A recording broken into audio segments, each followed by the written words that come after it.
వీకేగో నాకు తను ఏదో వాళ్ళు మూవీ ప్రొడ్యూస్ చేస్తున్నారు, I you interested in acting అని టెక్స్ట్ చేయడం జరిగిందండి. అతనే టెక్స్ట్ చేశారు, ఫస్ట్ అతనే అప్రోచ్ అయ్యారు. రాజేష్, లాయర్ రాజేష్ అని ఉంది, అడ్వకేట్ రాజేష్ అని ఉంది దానిపైన. సో నేను అడ్వకేట్ ని, ఏమైనా ప్రాబ్లమ్స్ ఉన్నా చెప్పండి అని అన్నారు. అప్పటికి కూడా ఇంకా నేను కళ్యాణ్ సార్తో మాట్లాడలేదు. అయినా నేను ఆ కేసు గురించి చెప్పి లేదా నా కేసు గురించి మాట్లాడాలని అయితే జరగలేదు. తర్వాత కళ్యాణ్ సార్ వచ్చారు, మేము కళ్యాణ్ సార్ త్రూనే వెళ్తున్నాము. అండ్ నా కేసు గురించి నేను మాట్లాడడమో, కేసు టేకప్ చేయాలనో, నా కేసు గురించి మాట్లాడాలి అని అయితే నేను అతనితో మాట్లాడలేదండి. మరి నేను ఫార్వర్డ్ చేసిన మెసేజ్ అందరికీ వచ్చినట్టే తనకే వెళ్ళింది. ఆ మెసేజ్ పంపించిన తర్వాత కూడా నేను అతనితో కాల్ కూడా ఏం మాట్లాడలేదు. పొద్దున లేచేసరికి నాకే షాకింగ్ గా ఉంది. ఈ కాల్స్ చూడడం కానీ, అతను లెటర్ చూడడం కానీ, మరి అతను ఎందుకు వెళ్లారో, దేని గురించి వెళ్లారో నాకు తెలియదు.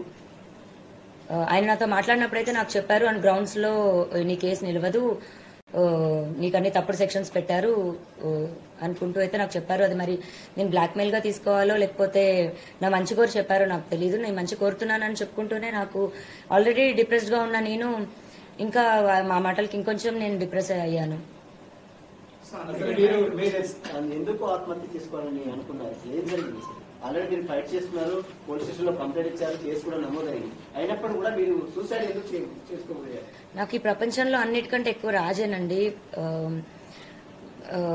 ఆ రాజు కోసమే నేను ఫైట్ చేస్తున్నాను. వస్తాడో రాడో తెలీదు, వస్తాడని నమ్మకంతో ఫైట్ చేస్తున్నాను. నా ప్రేమ నిజమైతే వస్తాడు అన్న ఒక హోప్ తోనే ఉన్నాను.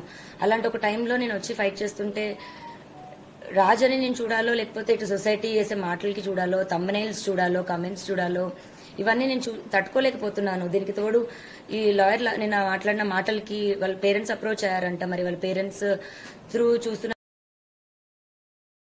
లాయర్ మరి మాట్లాడారు, వాళ్ళ పొద్దున సపోర్ట్ ఎందుకు అని మాట్లాడారు. ఇప్పుడు ఇందాక వీడియోలో మరి నన్ను తిడుతూ మాట్లాడుతున్నారు. ఒక హాఫ్ అన్ అవర్ లో ఒక మనిషి మైండ్ సెట్ అలా మారుతున్నప్పుడు ఇంత బాధపడుతున్న నేను నా మైండ్ సెట్ ఎందుకు డిప్రెషన్ లోకి వెళ్ళనండి?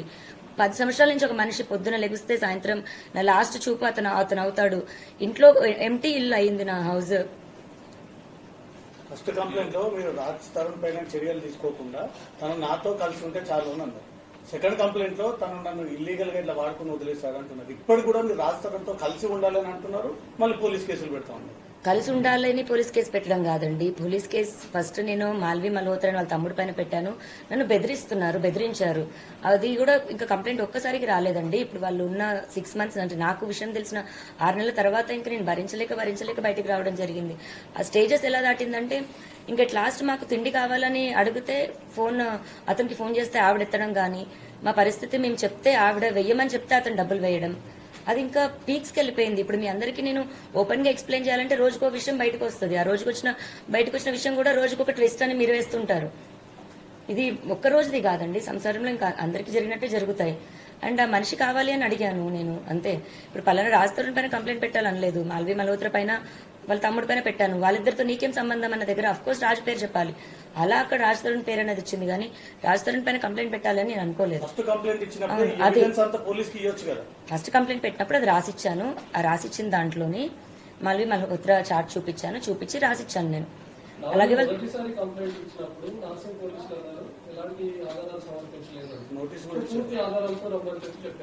సెకండ్ టైం మీకు వెళ్ళినప్పుడు ఆల్మోస్ట్ 150+ ఫోటోగ్రాఫ్స్ అన్ని కూడా మీరు సబ్మిట్ చేసినట్టుగా తెలుస్తుంది.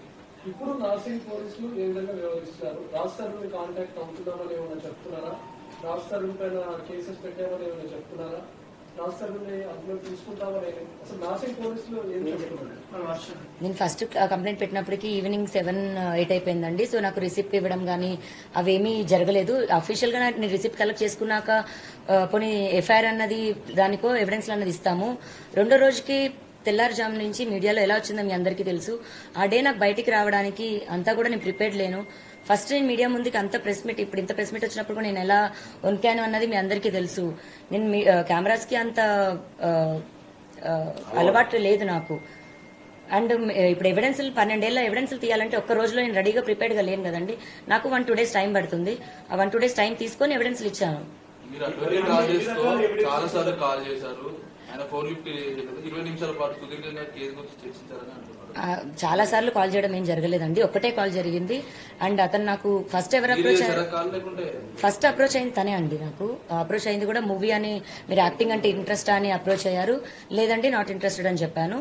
తర్వాత నేను అడ్వకేట్ అని చెప్పారు. కంటిన్యూ అవుతుంటే మీరు రాజస్థాన్తో మాట్లాడి మధ్య మధ్యలో లావణ్య అని ఒక ఆడియో బయటకు వచ్చింది. దాని మీద మీరు ఏం చెప్తారు? ఎప్పటిది అసలు ఆడియో? ఇప్పుడు మళ్ళీ నా పోరాటం ఒకటవుతుంటే ఈ ఒకదానిపైన ఒకదానిపైన ఒకటి రాజస్థాన్తో మారేటప్పుడు అట్లా లేదండి. అది లాస్ట్ ఇయర్ సెప్టెంబర్ దండి ఆడియో. అది లాస్ట్ ఇయర్ సెప్టెంబర్ నుంచే నేను మెంటల్ గా ఇల్లని ప్రూవ్ చేయాలి అని ట్రై చేస్తున్న టైంలోని 3 రోజులు నాతో అతను చేసిన ఏదైతే బిహేవియర్ ఉందో అప్పుడు నేను ఇంకా తట్టుకోలేక బర్స్ట్ అయ్యి నేను రియాక్ట్ అయ్యి నేను అలా అతను నాకు చేసిన బిహేవియర్